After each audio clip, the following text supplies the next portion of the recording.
Our study today comes from a dictation by Sanat Kumara, teachings that are recorded in volume 36, number 48 of the Pearls of Wisdom. This lesson will change your life if you become what he's talking about. He starts out by saying, "Oh, gentle hearts, compassionate hearts, strong hearts, hearts filled, waiting to be emptied, hearts raised up. I sing to you the song of the holy Kumaras. I sing the song of Venus, our home. And I sing the song of those masterful beings who come to earth in this hour, who look for light bearers through whom they may incarnate. And so they abide side by side with the light bearers, their prospective parents, until their descent into form should take place. I speak to you then of sponsors of light, and I reminisce with you of the day and the hour when you, the 144,000 light bearers now scattered throughout the earth, did assemble, did make the journey from Venus to earth, knowing not when you should return to your home star. And as you see, beloved, you have not yet returned to that point of your embarkation. It was an embarking upon a mission of light and light to the earth.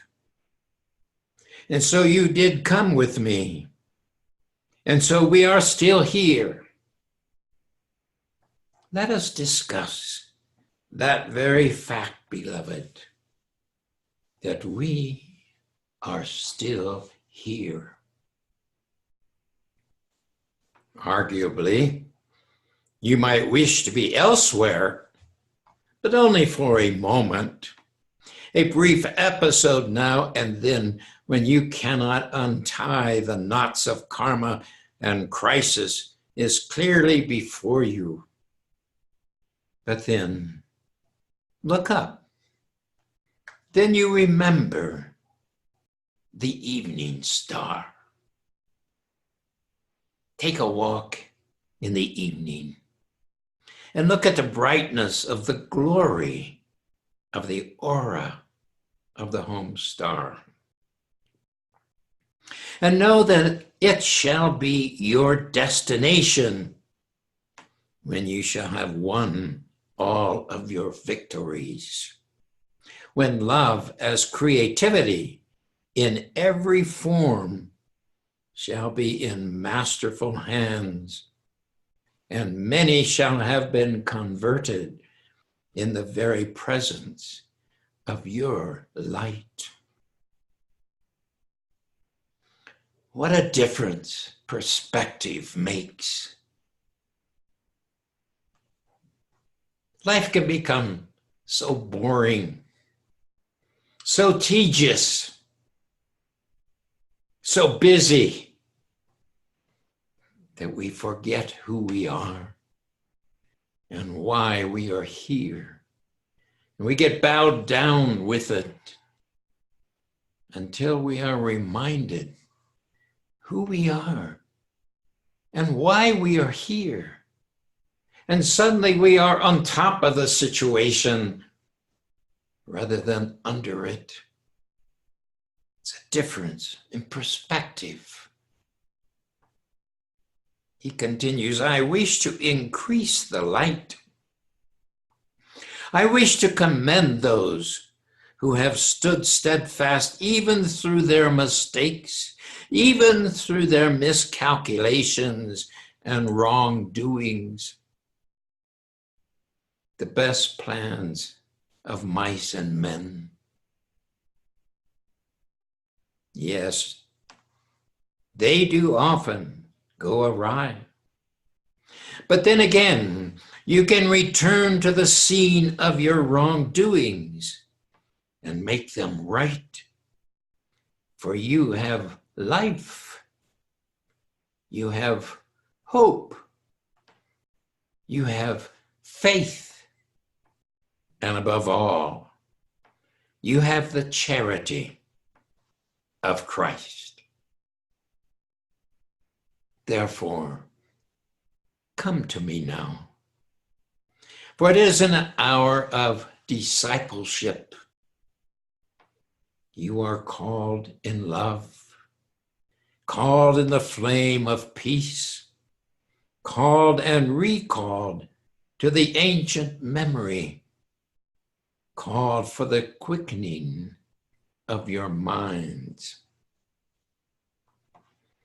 I am here for one purpose. It is to assemble those of you who have sense of having an almost indefinite past on earth, and who now have the deep desire to saturate the earth and every footprint you have made upon it with violet flame, and to enter into a course of training under your Venetian brother, the Lord Jesus Christ. And I trust I do not offend you, those who are attached to the Lord Christ, and therefore would not have him associated with such a doctrine as that which I bear of the host of light of Venus. Nevertheless, I must speak the truth for those who will hear it. And those who at first reject it may one day in this life or another come around to that resolution of understanding that life is ongoing. Life is real. Life is cosmic reality of being. That is the Atman within each one. Atman. What is Atman? If you go to the dictionary, you find that it's a Sanskrit word meaning breath, self, soul, universal self, supreme spirit. In Hinduism, the inner essence of each individual, the immortal self, the indwelling God, the supreme universal self, absolute consciousness, identified or identical with Brahman, the imperishable, undecaying core of men. The dictionary continues, most Western scholars translate Atman as the soul. However, Atman should really be translated as spirit, God self, or divine spark. Since Atman is identical with Brahman, it cannot be considered to be the soul, because the soul, by definition, has descended into the realm of relative good and evil, while Atman, by definition, belongs to the realm of absolute good. The Hindu teaching is that Brahman is God. And the manifestation of that God lives within us as the Atman, which is the threefold flame and the holy Christ self. So he says, life is real. Life is cosmic reality of being that is the Atman within each one. Then he continues, oh, I sense the peace of God within you. I sense it in this conference as I have not seen it for many long decades upon earth. And why is it so? It is the blessing of the Holy Spirit. It is the blessings of angels.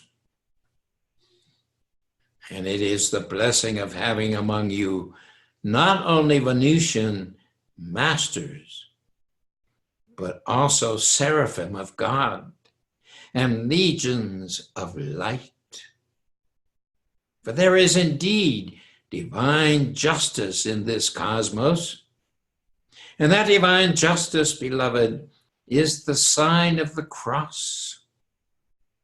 It is a sign of Christ transfigured, Christ crucified, Christ resurrected, Christ transformed, and the ascended right, and ascended right where you are. There is peace in the assurance that you all have, perhaps recognizing it, perhaps not, gentle unfolding angel wings comforting you, leading you on, and telling you again and again, our God is worthy. Be ye therefore worthy unto him. Our God is worthy. He shall not forsake you. Say it to yourself. Our God is worthy. Be ye therefore worthy unto him. Our God is worthy. He shall not forsake you. You feel any different than you did moments ago? Just to become one with God, his worthiness affects your feelings of being worthy. Keep that in your mind. He continues, whatsoever ye ask in the name Padmasambhava, Jesus Christ, Lord Maitreya, Manjushri, Gautama Buddha, Sanat Kumara, and the holy Kumaras, it shall be answered according to your oneness with the living Christ within you. Whenever you ask, it shall be answered to you according to your oneness of that inner Christ. Think about that. According to your oneness with your inner Christ. It shall be answered to you by your righteousness in love. How much do you love? If it be according to your righteousness in love, according to your submission of all your requests to the will of God. This is the gift unto the disciples of the living Christ. I come then in glory and in white fire. I come to give you peace, to prepare you for initiations to come, to clothe you with another raiment that is the mantle of the disciple or bodhisattva. I come to give you that peace, that inner strength, whereby you feel confident in your God, who is with you and in you and around you. Again, it's a matter of perspective. God within you, God around you, before, behind, to the right, to the left, above, beneath, and throughout all the earth. Recognize then that presence of peace, that presence of strength, that presence of surety in your God. You may be required, as Christ recommended, to render unto Caesar the things that are Caesar's. But what of it, beloved hearts? You are also required to render unto God the things that are God's. Do both. And you will find that Caesar will not be able to thwart your efforts, and God will be in command. Be certain then that each day you balance the karma of yesterday and yester lifetime. Be certain that you can turn a page each night, for the page of the dawn is a clean white page, and your first writings upon it should be intimations from the angels of the dawn who accompany your soul back to the physical temple you wear. I had the privilege of working with a man who, from childhood on, he had vivid dreams at night. In fact, he would have up to 7 vivid dreams a night. And he had trained himself to always have a pad next to him. And as one dream ended, he would awaken just enough to write a word or two representing that dream. And he'd go back to sleep. The second dream would be done. He would write again a word or two. And when he would begin to awaken in the morning, before he got totally full awake, he had trained himself to take his pad, go back to the first one. The 2 words would bring back the dream, and he would write it out. He would take the second one and would take the third one.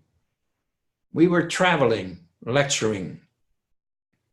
And it would be amazing. We would be sitting around breakfast, and he would say, it's no use for us to go to such and such because he's not going to be there. I said, how do you know? He said, because I dreamed about it last night.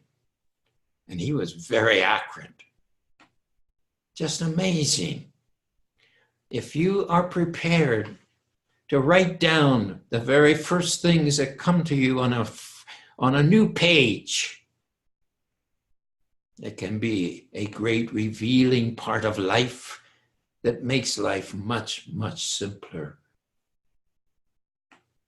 He says, strength in the Lord, trust in the Lord, balance.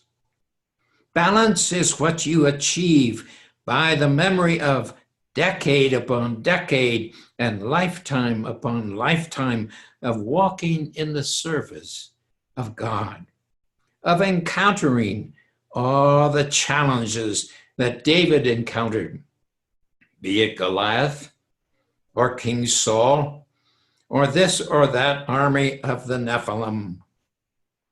Yes, beloved, the point is that in all encounters with the enemies of your soul, when you have walked in the presence of your God, none have been able to take you from your appointed goal. Though they have tried, though they have screamed, though they have shrieked, yet the forces of death and hell have not left so much as a paw mark on your arm. I am Sana Kumara. The earth is filled with the glory of God, the glory of Krishna, the glory of the hosts of the Lord. Come then into conformity with your true inner being. Espouse, if you will, as the messenger has, the present awareness of the diet of the Eastern adepts. Espouse, then, that path whereby you recognize that all things have consciousness. From the mosquito who lands on your arm to the ant or the worm, all things have consciousness. The leafy green vegetables you eat also have consciousness, as does every other food. Thus consider yourself to be made up of the various consciousnesses of the substances of which you have partaken. Shun, therefore, those meats of red blood, but rather prefer the fish of the sea that are in abundance and reality and readily available, that can balance your forlorn bodies when you include the proper complements of grains, vegetables, and seaweeds. And thereby you might one day know the freedom, if it be your choice, unless you have concluded that a specific condition in your body requires them for a time, through not having to necessarily continue to eat fish, for you will know the strength of God within you. Our own inner guidance will guide you. Thus, there is consciousness in the feet. There is consciousness in the hands. There is consciousness in the brain. And that consciousness shifting in the three gunas from the top to the bottom does tell you whether you are centered truly in the white fire of God or whether you are centered at some lower place, almost always because of the food you have partaken of or the foods of previous lifetimes that have resulted in the karmas of today's conditions and conditionings of the body. That could be a whole new truth, right? Did you know that your illness could be because of what you ate in the past lifetime? That's a different thing to think about. What about this gunas he was talking about? He said, guna is a Sanskrit word meaning fundamental quality. As taught in Hinduism, the three gunas are the three qualities or types of energy in all nature. Sattva, Rajas, and Tamas, Tamas. Sattva expresses itself in one's mood, mind, or character as goodness, harmony, uprightness, purity, and peace. Rajas express itself as energy, passion, and restlessness. Tamas expresses itself as darkness, ignorance, inertia, laziness, and stupidity. Thus, man's character and mood vary according to which guna is predominating. Something to think about.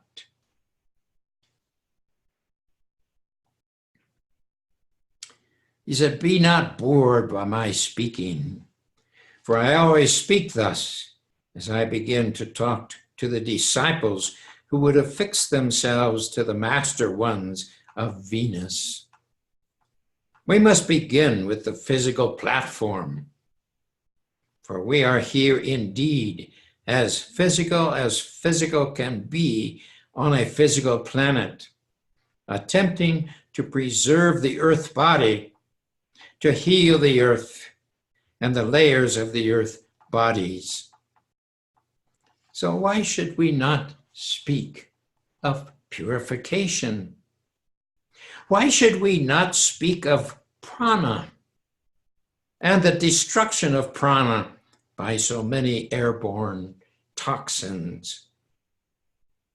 Yes, beloved ones, if we are here to salvage the physical evolution, let me repeat, if we are here to salvage the physical evolution and the incarnation of souls of light who must incarnate, then we must speak of the practical end of things.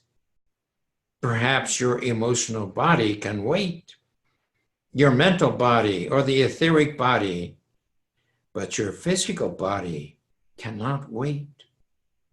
It will become diseased if you mistreat it and allow substances of the wrong vibration to be placed in it. Fortification of the physical body then provides the chalice for the soul of the Atman. And I, Sanat Kumara, promise you this: I will inhabit the physical body of anyone who does prepare that body and who does maintain the mind that is more yang than yin. I will inhabit that body portion by portion of myself, even as you increase your God consciousness portion by portion.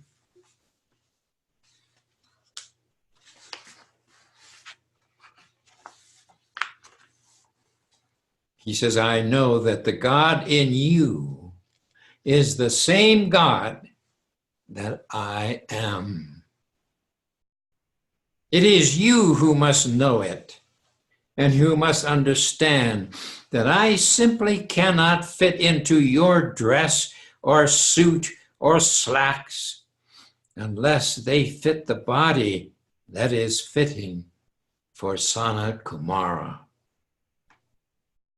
So understand, beloved, you need not be fully whole, but you must be on the right track. And first and foremost, you must have the will and the spirit and the fire within to maintain the yang force and the yang mind and the balance in the yin that does enable the mother to bring forth the power of Kali. And thus you must have not a weak yin, but a strong yin.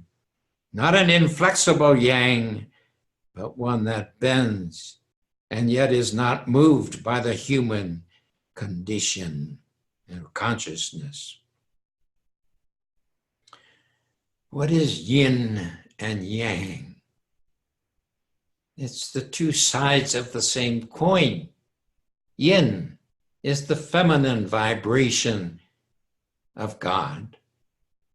Yang is the masculine vibration of God. Yang, spirit.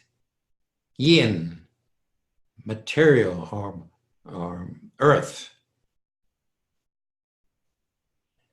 Yang, positive on an electrical setup.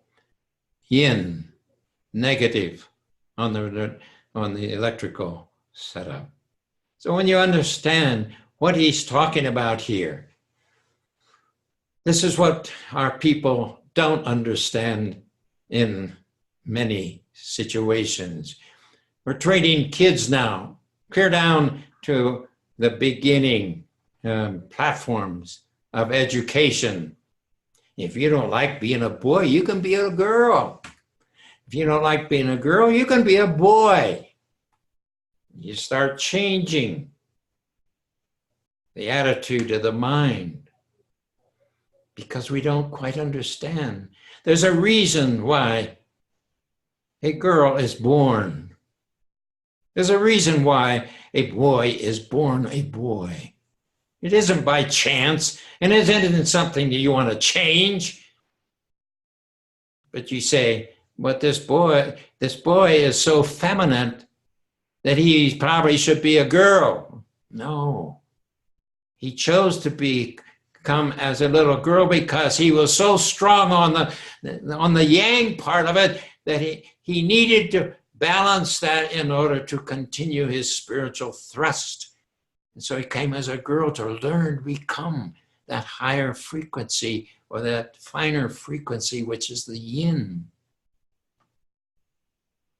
And so we are seeing that boys who became girls after they were born, now when the psychiatrists talk to you, they say, yes, I have several situations where the women would like to become men again because they know they have messed it up, their pathway in this lifetime. And it can be a tough changeover when you'd rather play with the boys in the football game rather than the girls etc. Yet, we have to begin to understand what this is all about in our society. Yes, he says, beloved, you can establish this in your aura with determination and the arm of the Lord, sometimes more quickly than with food and diet, which take some time to change. Some of our states now have it so that you cannot counsel a child who feels feminine when he's in the masculine body. Excuse me.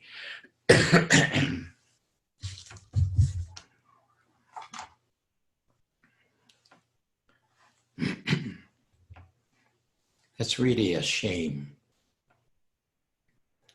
because we do not have the chance then to help the child understand where he is with his feelings. This comes from Satan, the satanic thrust, trying to mess up God's creation the best that they can. He said, it is the will of the mind and heart, after all, that determines your force field.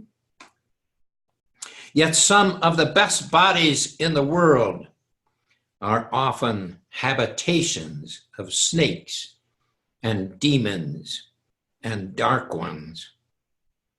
Yes, many allow their astral and their physical bodies to be the point of entry for demons and dark ones who cohabitate within their force field.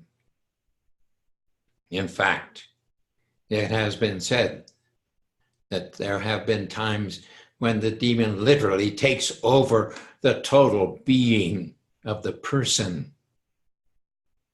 It's very serious to work with this. He continues, so let us not enter into a flesh and blood consciousness, but rather into the understanding of the balance of the body and blood of the Lord Christ, of the power of transubstantiation, and of the rule of hierarchy, that the true adept must maintain his physical temple unto the coming of the Lord. Yes, he must maintain it unto the coming of his own golden age, and unto the moment of his soul's return to the octaves of light, when another shall take his place, for he shall have so fulfilled his mission that those who follow in his footsteps must merely put their feet into his slippers as he moves on, and they move up the peerage of the spiritual hierarchy of earth. This is such a beautiful thing. I have felt this very deeply. That's why we have ordained many people, giving them the opportunity to come up behind and pick up the thrust, and gives me an opportunity to move on up higher for myself. And as we begin to see this, instead of just moving through life just for yourself, you have to think about training the people who are going to be replacing you. And then they think of the same thing, and they start training others to do what they're doing, so that you are free then, not bound by all those people, but you are free to move up as someone else puts on your slippers and goes. He says, so beloved hearts, gentle is the path. Gentle by way of the inner strength. Gentle by way of the soft word that turneth away wrath.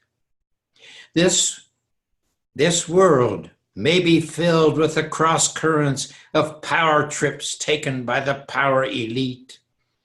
But I tell you, there is none that is a match for the mighty God presence. Let that God presence then be in you. Fulfill then the inner vow and calling, and be at peace. Be at peace. You have come a long way on a long road. But the reality is that you are here, and we are here in the Western Shambhala, in the heart of the inner retreat, in the place of great encounters. And you are here encountering your God, your true self, your Atman. Is this not a wondrous manifestation of the eternal now? The eternal now. There's no time or space. There's no yesterday or tomorrow. It's only now, today. It's a beautiful concept.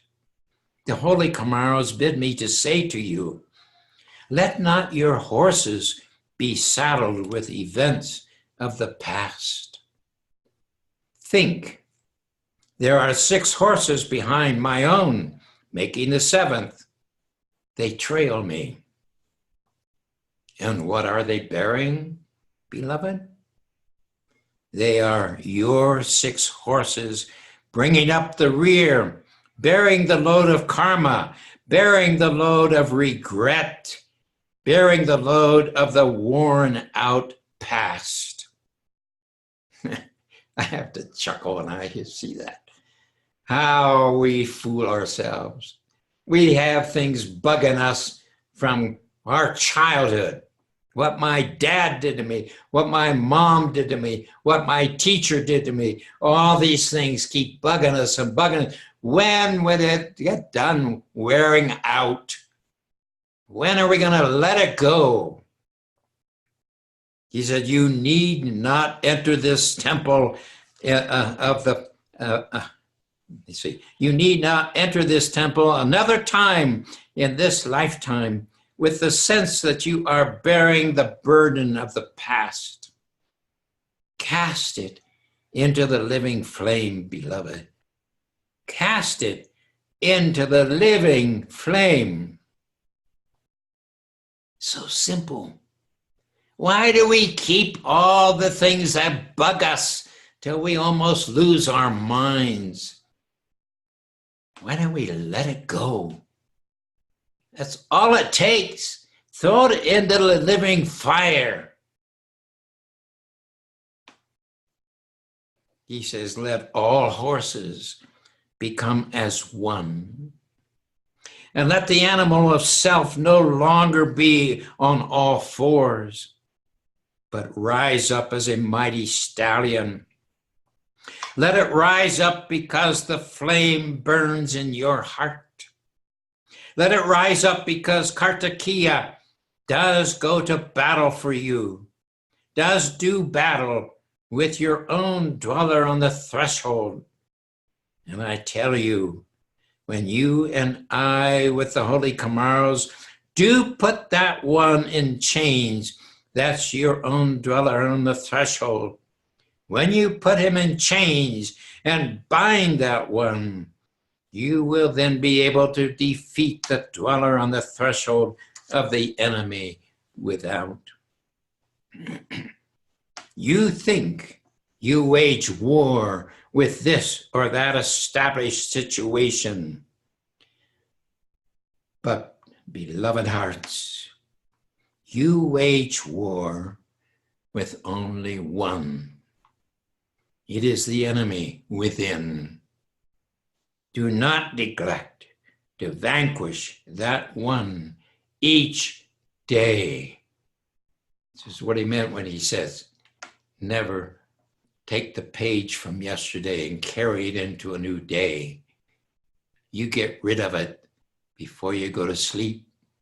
If you've had an angry argument, balance it before you go to sleep so that you can have a clean sheet when you're ready to come. He said, I have taught the messenger, and the messenger does hear me say this to you, each one. Give yourself a talking to. Simply command yourself to withdraw from this or that lust or greed or envy or jealousy or some dark, sticky substance. Rebuke yourself. Rebuke the soul for her weakness and self-indulgence. Bind the eternal or the carnal mind. When you, in the peace-commanding presence of the Christ within you, do command the lesser forces of being, your four lower bodies, your momentums of your electronic belt to be still.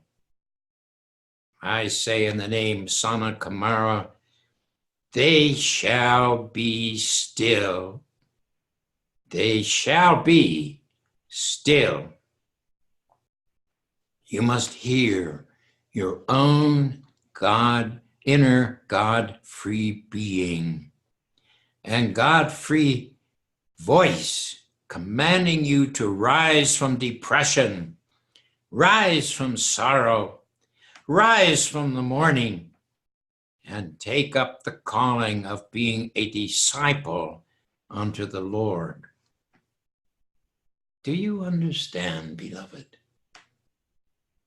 I have taught this technique to the messenger.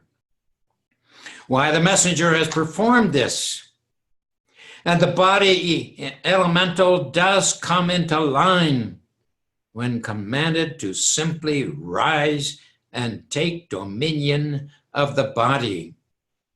You must understand that every part of your body will respond to the command of your own Christhood. I speak through the messenger. I speak through the messenger's own Christhood. And you feel the power of her Christhood multiplied by my own presence within her. You can have this too. Raise up that Christ within you. Let the Christ become the dominant personality of your being instead of letting the ego or the carnal mind dominate your being. Do you see, beloved? It is a matter of having the mind, the will, and the determination to assert your right to acknowledge that God in you is in control, and that the power of God can command the atoms and cells of your being to not be sick, to not be weary, to not be cranky, to not be fretful, to not be argumentative, etc., etc.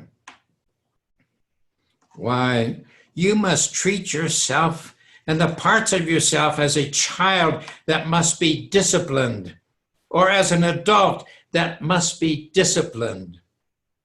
But whoever you are, and whatever stage of evolution you are at, know this: all of your being will respond to the power of the spoken word when you exercise that power. Now let's do it. Now then, be still, very still. For I call to your I am presence. I call to your Holy Christ self. I call to you to speak in the authority of the spoken word, not in fear, not in shrillness, not in harshness, but simply in the authority of the name I am that I am. Speak in this level, beloved, without becoming frantic or frustrated or perhaps angry with those whom you consider as enemies. Simply speak the word of the living Christ within you and command all of your members to submit to the God of love. As you hear the music play, speak to your problems and let them into the fire now.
Ho, ho.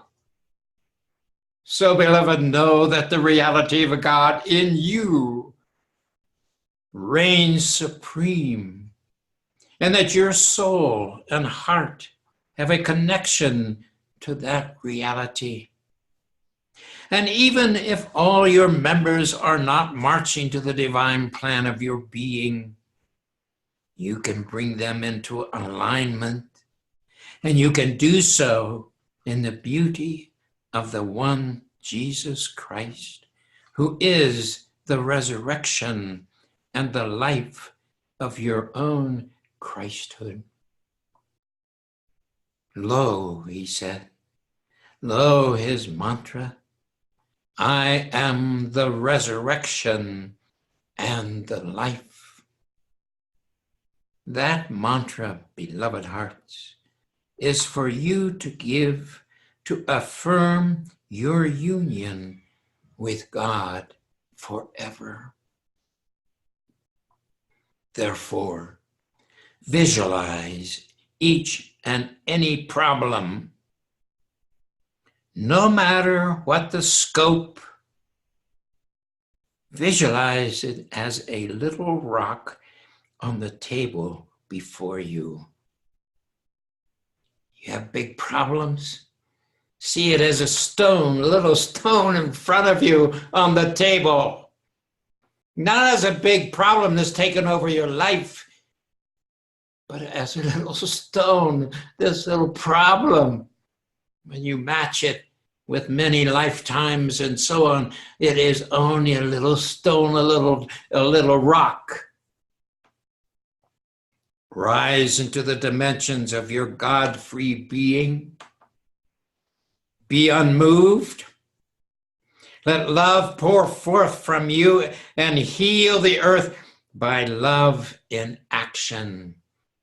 Just see that rock getting smaller and smaller because of your love. It is no longer anything. He said, I am calling to those who desire true discipleship in the lineage from Padmasambhava to myself. To you who have responded to the call of Jesus, I say, this is the year for the tangible manifestation of your discipleship, for going forth when you have learned your lessons well, to speak to the people of the teachings of the ascended masters, and in the process to learn more about them yourself. Oh, I remember so well when I started. It was decided that I would start on a tour. I had never done a tour before. I had no money, but I think I started out with $100 or something, and within a week, the money was gone. It was a tremendous lesson of how to begin to really trust the Lord. And as I moved forward, week after week after week, I had somebody ahead of me setting up all my meetings. It began to happen. And I learned so much about trust, about understanding, about what I was here for. He said, we are doers, not merely hearers of the word. And we will not have only hearing, but doing right then and there, and continuing to do until you see and behold the Holy Spirit descend upon you, and the powers of hell bound. And you may transfer heart to heart and cup by cup the elixir of living waters, the living waters that Jesus would have given to the woman at the well. When I come out of seminary, I wanted to be a healer so bad. I was not only a pastor of a small church, but I was also a chaplain of the hospital in the county. I would anoint, and I would anoint, and I would anoint, and I would anoint, and it just didn't seem to happen. They didn't get any better than before. Finally, I saw that a Methodist church in Chicago was having this fellow come from England who was a healer. And so I went. I made sure that I was in the front row at the very center so that I could see everything that this guy did. I watched with intensity. And on the way home, I said to myself, if he can do that, I can do that. He didn't do anything out of the way, except he just called for it to happen, and it happened. So I went home. Very soon after that, I was giving communion to my shut-ins.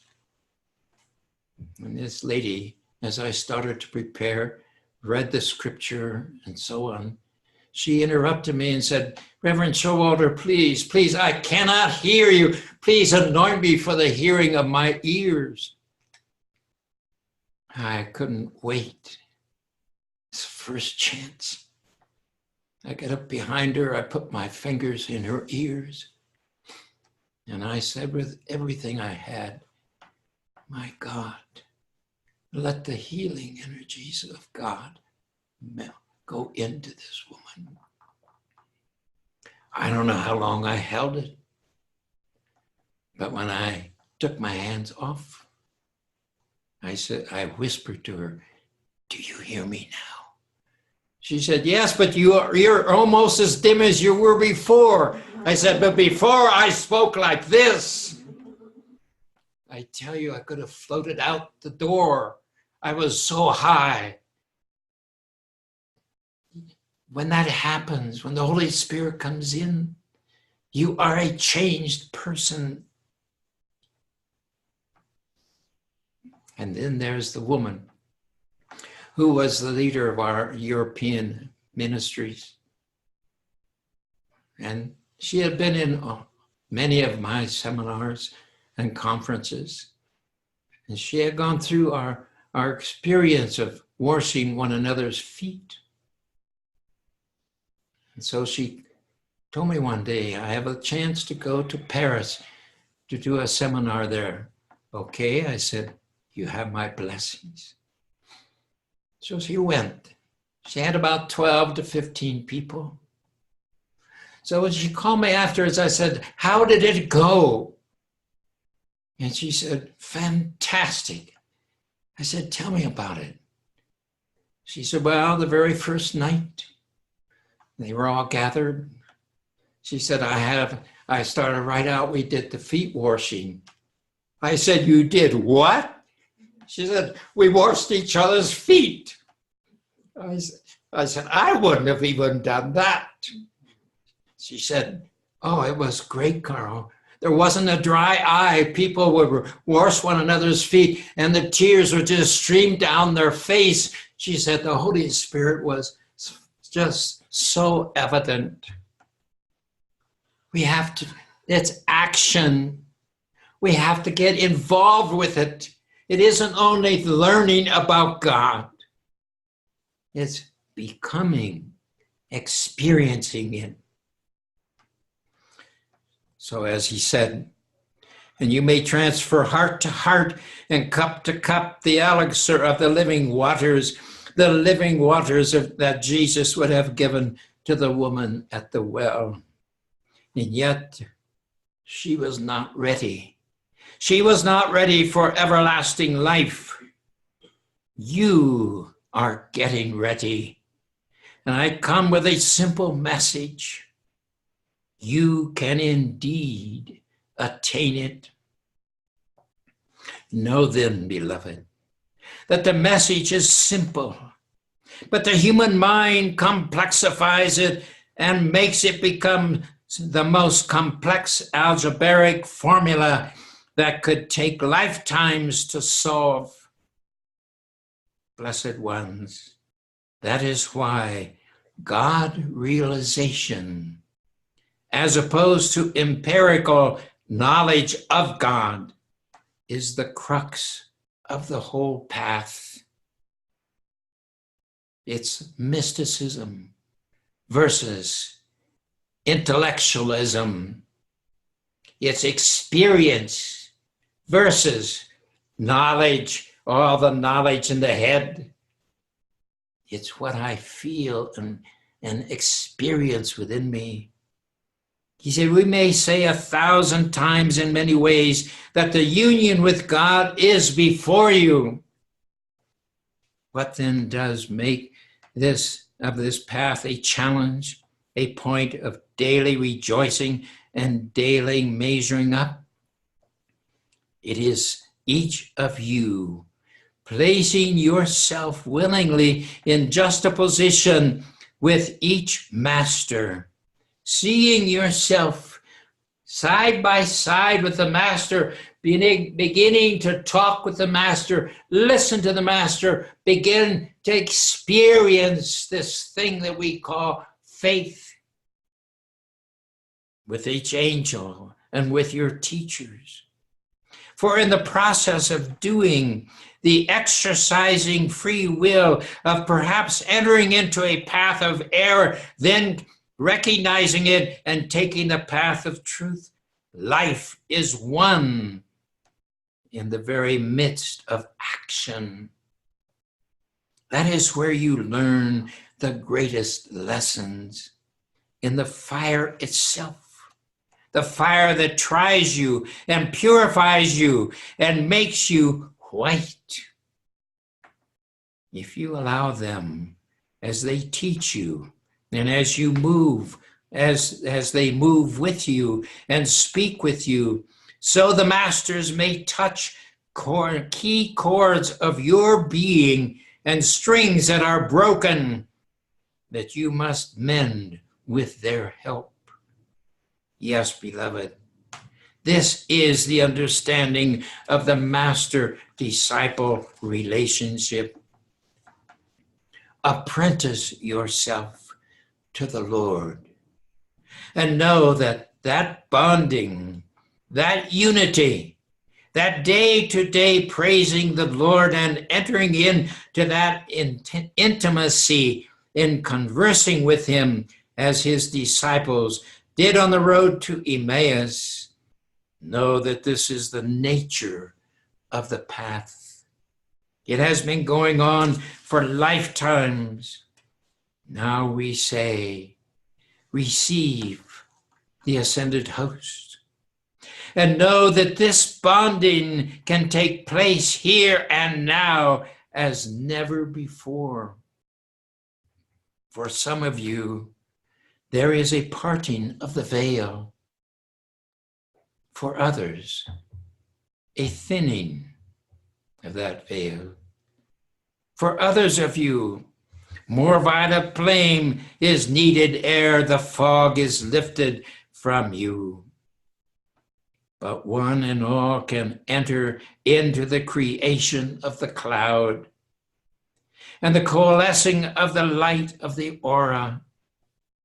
There are many such exercises that you can accomplish for the growth of your soul.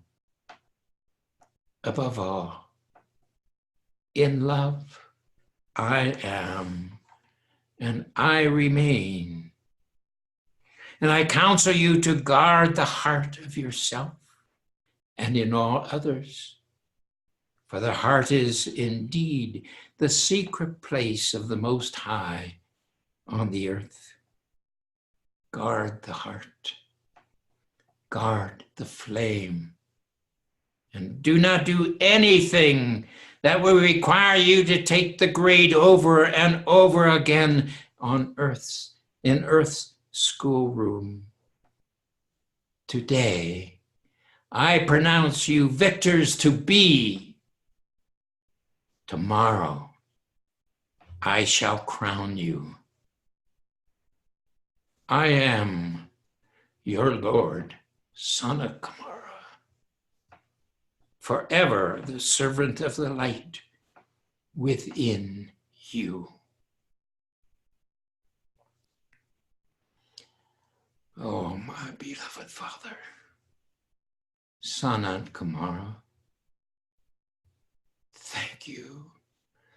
Thank you so much for your willingness to be. part of each of us.